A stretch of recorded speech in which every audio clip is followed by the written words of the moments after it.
अली बाबा और 40 चोर।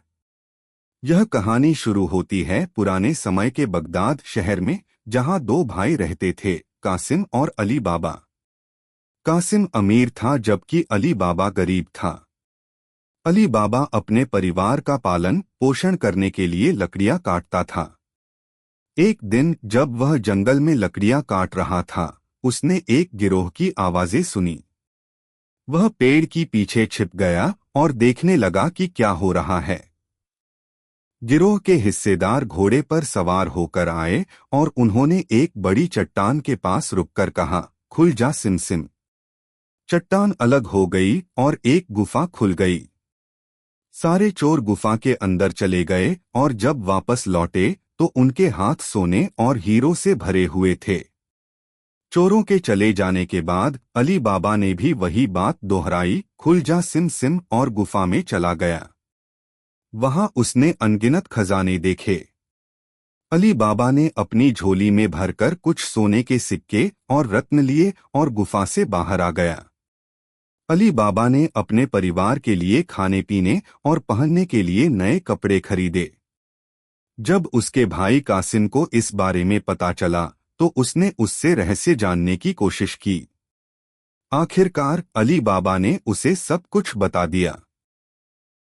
कासिम अपने लालच को रोक नहीं पाया और अगले दिन अकेले ही गुफा में चला गया। उसने खुल जा सिम सिम कहकर गुफा को खोला और अंदर चला गया। उसने बड़ी मात्रा में खजाना इकट्ठा किया, लेकिन जब वह बाहर निकलने का समय आया तो वह मंत्र भूल गया। वह गुफा में ही फंस गया। चोरों ने जब गुफा के अंदर कासिम को देखा तो उन्होंने उसे वहीं मार दिया। जब कासिम लौटकर नहीं आया तो अली बाबा उसे ढूंढने निकला।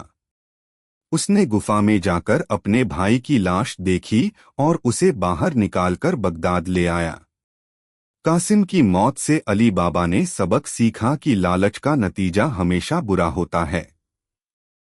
अली बाबा अब खजाने का मालिक बन चुका था, लेकिन उसने बुद्धिमानी से उसे छुपा कर रखा। उसने उस खजाने का इस्तेमाल अपने और अपने परिवार के अच्छे भविष्य के लिए किया। लेकिन अली बाबा की किस्मत में और कठिनाइयां लिखी थीं। चोरों का सरदार और उसके साथी अब अली बाबा से व्यापारी बनकर बदला लेना चाहते थे। एक दिन चोरों का सरदार अपने साथियों के साथ व्यापारी वेश में अली बाबा के घर आया और कहा, हम व्यापारी हैं और अपने सामान को आपके घर में रखना चाहते हैं। अली बाबा उनके चालाकी को नहीं समझ पाया और उसने उन्हें ठीक समझा और अपने घर में जगह दे दी। चोरों का असली इरादा रात में अली बाबा को मारने का था, मगर कासिम की नौकरानी मर्जीना ने इस चालाकी को भांप लिया।